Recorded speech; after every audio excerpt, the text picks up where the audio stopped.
सारे नबियों की सबसे बड़ी मेहनत, सबसे बड़ी ताकत इसी चीज पर खर्च हुई कि इन्ना लिहाज़ल खल्क खालिक, इस कायनात का एक खालिक है, उसका कोई शरीक नहीं, उसका कोई सानी नहीं, वो तन्हे तन्हा बादशाह है, वो वहदहु ला शरीक है। औज़ु बिल्लाहि मिनश शैतानिर रजीम, बिस्मिल्लाहिर रहमानिर रहीम। अस्सलामु अलैकुम मेरे भाई और दोस्तों, मोहतरम बुज़ुर्गों, माओ बहनों, मैं हकीम उमर फ़ारूक हुसैनी उमर दवाखाना साहिवाल से। मेरे भाई और दोस्तों, अल्लाह ने एक निज़ाम बनाया, मर्द औरत का निकाह का अल्लाह ने रिश्ता दिया। शादी के बाद अक्सर ये होता है कई जोड़ों के यहाँ औलाद नहीं होती, मर्द भी ठीक होता है, औरत भी ठीक होती है, औलाद नहीं होती, पासल तजाबियत ज़्यादा होती है। अच्छा, कई लोगों का सारा ही निज़ाम ठीक होता है, लेकिन कई बंदे चाहते हैं कि हमारा हमल फ़ौरन ही ठहर जाए, फ़ौरन हमारा हमल ठहरे। तो किन दिनों में औरत अंडे ज़्यादा रिलीज़ करती है, किन दिनों में 95% हमल ठहरने के चांस ज़्यादा होते हैं, वो मैं आपको बता देता हूँ। और जिनके जरासीम कमज़ोर भी हैं, वीक भी हैं, चाहे 2% है, ठीक हो गया, उनके घर में भी औलाद हो, टेंशन वाली बात। उनके लिए 50 दिन का कोर्स होता है हमारा, 7 मजूने निसा और ज़ाफ़रानी कैप्सूल होते हैं। औरत और मर्द दोनों इकट्ठे दवाई शुरू करें, इंशाल्लाह दवाई के दौरान ही आपके घर में खुशी आ जाएगी। अब हमल किन दिनों में ज़्यादा ठहरता है? जब औरत के पीरियड ख़त्म हो जाएँ। पीरियड, अच्छा, औलाद का पैदा करना या ना पैदा करना ये 99% मर्द पे डिपेंड करता, औरत में नहीं करता। औरत को पीरियड आ जाए एक दिन, कोई 25 दिन आगे हो जाए, 25 दिन पीछे हो जाए, एक दिन भी आए, औरत ठीक होती है। हमारा माशरा आता है सारा नज़ला हम औरत पे गिरा देते हैं। अच्छा, औरत बिल्कुल ठीक है, औरत को एक दिन पीरियड चलें, उसके 3 दिन चलें, उसके 7 दिन चलें, जिस दिन उसके पीरियड ख़त्म हो जाए, मिसाल के तौर पर आज उसके पीरियड ख़त्म हुए हैं, उसे नहा के नमाज़ पढ़ना शुरू कर दी है, ठीक हो गया, पाक साफ़ हो गई, वो आज से लेकर 10 दिन तक आपने करीब नहीं जाना। उसका मर्द, उसका खामद उसके करीब नहीं जाएगा, हम इससे नहीं करेगा। जिस दिन पीरियड ख़त्म हो जाए उस दिन से लेकर 10 दिन कर करीब ना जाए। दरमियान वाले 10 दिन, 11वां दिन जब चढ़ेगा तो हिप के नीचे तकिया ऊंचा रखे, हम बिस्तरी करें और फ्री होने के बाद आधा घंटा उसी हालत में रहें, आधा घंटा उसी हालत में, ताकि मादा अंदर चल के, फ्री होने का मर्द एक साइड पे, औरत एक साइड पे, और लिक्विड सारा ही बाहर निकल जाता है। नहीं, आधा घंटा उसी हालत में रहें और एक दिन छोड़कर, एक दिन या 2 दिन छोड़ के हम बिस्तरी करें। उन दरमियान वाले 10 दिन में 5 दफ़ा या 3 दफ़ा हम बिस्तरी कर लें, और आखिरी 10 दिन हैं वो भी छोड़ दें आप। अब ये आप समझते हैं कि मैं दरमियान वाले क्यों कह रहा हूँ कि क्यों हमल ठहरता है। पहले जो पीरियड के बाद 10 दिन होते हैं, अल्लाह का एक निज़ाम है, उन दिनों में औरत भी रिलीज़, कई औरतें जल्दी रिलीज़ नहीं होती, कई फारग नहीं होती, डिस्चार्ज नहीं होती कई औरतें। पहले 10 दिनों में अगर औरत भी डिस्चार्ज होए, मर्द भी एक टाइम डिस्चार्ज होए, तो हमल ठहर जाता है, चांसेस हैं 99%। कई दफ़ा औरत फ्री नहीं होती, फिर अल्लाह ने फिर निज़ाम बनवाया जो दरमियान वाले 10 दिन होते हैं ना जी, और जब फ्री होएगी तो अंडर रिलीज़ होएंगे ना, ठीक है। कई औरतें जल्दी फ्री नहीं होती, अल्लाह ने एक ऐसा निज़ाम लाया नस्ल इंसानियत को बढ़ाने के लिए, ऐसा निज़ाम ज़बरदस्त मेरे अल्लाह का निज़ाम है ना जी। दरमियान वाले 10 दिन औरत खुद ब खुद अंडे रिलीज़ करती है, चाहे वो फ्री होती है, चाहे वो रिलीज़ नहीं होती, डिस्चार्ज होती नहीं होती, वो खुद ब खुद 10 दिन 11 दिन अंडे रिलीज़ करती है, अल्लाह का निज़ाम है। तब आप हम बिस्तरी करेंगे तो आपका आखिरी 10 दिन भी अंडे उसके बंद हो जाएंगे, फिर वो रिलीज़ होएगी, मर्द हम बिस्तरी करते वक्त रिलीज़ इकट्ठे होएंगे तो हमल ठहरेगा, वरना नहीं ठहरेगा। पहले 10 दिन भी दोनों इकट्ठे हमल, दोनों यानी कि इकट्ठे रिलीज़ होएंगे पहले 10 दिन, तो फिर हमल ठहरेगा। दरमियान वाले 10 दिन हैं, औरत रिलीज़ ना भी हो, उसके अंडे अल्लाह की तरफ से रिलीज़ होते रहते हैं। मर्द अंदर मनी खारिज कर दे तो हमल ठहरने के चांसेस 95% ज़्यादा हो जाते हैं। नहीं, 95 ना कहें, 100% ही ज़्यादा हो जाते हैं, क्योंकि अंडे खुद ब खुद रिलीज़ होने शुरू हो जाए, अंडे खुद ब खुद आने शुरू हो जाए। अब मर्द रिलीज़ हो गया, मर्द ने अंदर अपनी मनी खारिज कर दी, ठीक हो गया, तो उन दिनों में मैं तो ये कहूँगा चमची के साथ भी मर्द की मनी औरत की शर्मगाह में उंडेल दें तो हमल फिर भी ठहर जाएगा, इतनी स्ट्रॉन्ग ये हो जाते हैं उन दिनों में। तो मेरी बात समझ है, अक्सर ये जोड़े पहले 10 दिनों में 7-8 दिन गायब आए तो फ़ौरन हम बिस्तरी शुरू कर देते हैं, और 10 दिन हम बेलसी करने के बाद फिर थक जाते हैं, फिर दरमियान वाले 10 दिन वैसे फिर आखिरी 10 दिन फिर शुरू हो जाते हैं। ऐसे ना करें। अगर आप हमल लेना चाहते हैं, अगर 5 सेल ज़्यादा, हाँ कई लोगों में 5 सेल ज़्यादा आ जाती है, मर्द भी ठीक होता, औरत भी ठीक होती, 5 सेल तजाबियत आ जाती मनी के अंदर, वो निकलती औरत के अंडों को मार देती और मर्द के जरासीमों को मार देती। मर्द की मनी के साथ निकलती है वो, और निकलती औरत मर्द के जरासीमों को मारे। अगर औरत में जाती है मनी, औरत के शर्मगाह में जाती है, तो वो उसके अंडे मार देती है, तो दोनों ही ठीक होते हैं, हमल नहीं ठहरता। तो उसके लिए हमारा 50 दिन का कोर्स होता है। उससे टैमंग ऊपर चल जाएगी, शहवत ऊपर चल जाएगी, मनी गाढ़ी हो जाएगी, जरासीम ऊपर सेहतमंद हो जाएंगे, तगड़े हो जाएंगे, और 5 सेल ख़त्म हो जाएगी।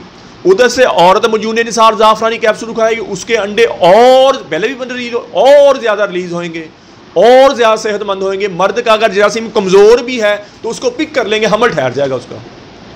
हाँ जी, और तरतीब मैंने बता दी। दरमियान वाले 10 दिन हिप के नीचे, औरत के हिप के नीचे ऊंचा सा तकिया रख के हम मिस्त्री करें, और फ्री होने के बाद आधा घंटा उसी हालत में मैंने ये अल्हम्दुलिल्लाह ये 100% ही मुझे अपने अल्लाह पे यकीन, 101% यकीन है। हमने ये दवाई खिलाई और इंशाअल्लाह 5-5 साल, 10-10 साल, 22-22 साल हो गए जिनके औलाद नहीं हो रही थी, अल्लाह ने उसी महीने उनके घर में करम कर दिया। मुझे अपने अल्लाह पे कोई यकीन है, और ऐसा ही होता है, ऐसा ही होता है। तो ये मैंने तरतीब आपको बता दी है, टेंशन वाली कोई भी बात नहीं है। ये मेडिकल में तो उसका इलाज ही नहीं है। मेडिकल वाले कहते हैं जी 50% से ऊपर हो, तो मेरे पास 90% वाले मरीज़ हैं इतने जिनका हमल नहीं हो रहा। क्यों नहीं हो रहा? 5 सेल ज़्यादा। हम कहते हैं, हकीम हजरात जो कहते हैं, जो इस बारे में जानते हैं, वो कहते हैं कि जरासीम 1% भी है, 2%, ये तो करोड़ों की तादाद में होते हैं, लेकिन 5 सेल नहीं होनी चाहिए। 1% भी है तो हमल ठहरेगा। असली हम कहते हैं पेक पर। और मेडिकल में अंदर से निकालने वाली दवाइयाँ हैं। कितने मेरे पास मरीज़ है जो 80% मेडिकल की दवाई खा के 0 हो गए, बाद में दवाई खवाई तो फिर उनका हमल ठहरा। मेडिकल में तो उसका होमियो तो इसका इलाज ही नहीं है। हमें, और मुझे कई दफ़ा डॉक्टर बुला लेते हैं मीटिंग में, मेरे साथ मीटिंग कर लेते हैं, तो मैं उनमें ये सवाल रखता हूँ, आपकी मेडिकल में इसका इलाज नहीं है तो आप क्यों दवाते? लेडी डॉक्टर बोली है, कहती हकीम साहब जब हमने 3000 रुपये फीस ली थी और कोई वरोना शरोना ताकत वाली दवाई लिख के दे देते हैं, और अल्ट्रासाउंड में यहाँ रख के औरत कह देते हैं जी वो आपको सोजिश हो गई है जी, आपके पानी की थैलियाँ बन गई हैं जी, आपके फुलां हो गया जी, यूँ हो गया। सब फ्रॉड है, ये सब झूठ है। और आपस में बैठ के बाद में डॉक्टर हंसते हैं, मुतमिन कर देते हैं, ये सोजिश है जी, बस बाकी ठीक है, सोजिश है थोड़ी सी। और मेरे भाई अंदर चर्बी का निज़ाम, अल्लाह ने पानी का निज़ाम, आंतरियों का निज़ाम, आपने सोजिश कहाँ से देख लीजिए? ये तो आता ही नहीं है अल्ट्रासाउंड में। और अल्ट्रासाउंड में अंडों की भी रिपोर्ट नहीं आती वहाँ। वो 3-4 हज़ार रुपये अल्ट्रासाउंड के लिए होते हैं, ऐसे कुछ कह के बंदे को तोड़ देते हैं। अल्लाह करम करेगा जी, फलाना करेगा। मेडिकल में इसका इलाज नहीं है, बिल्कुल इलाज नहीं है। हमारे रजिस्टर चेक करें, मेरा ख्याल 90% डॉक्टरों के नंबर लिखे हुए हैं जो खुद अपनी दवाई के बिलीव नहीं करते, उनको पता ये हमारी दवाई निकालने में, और हिकमत की दवाई, और वाहद हिकमत में इसका इलाज है जो दोबारा बंदे की ग्रोथ होती है। दोबारा बंदे की, जैसे माँ का दूध पी लें, अच्छी ग़िज़ा खा लें, बंदे की ग्रोथ होती है, ऐसे आपकी दोबारा ग्रोथ हो जाएगी, और इंशाल्लाह आपके घर में खुशी आ जाएगी। इतनी स्ट्रॉन्ग दवाई, और इससे क्या हो गया? टेंशन भी रहेगी, थकावट नहीं रहेगी, शहावत ऊपर जाना शुरू हो जाएगी, टैमंग आपके ऊपर जाना शुरू हो जाएगी, जरासीम ज़्यादा। और औरतों में मजून निसार ज़ाफ़रानी कैप्सूल खाएंगी तो उनका क्या होएगा?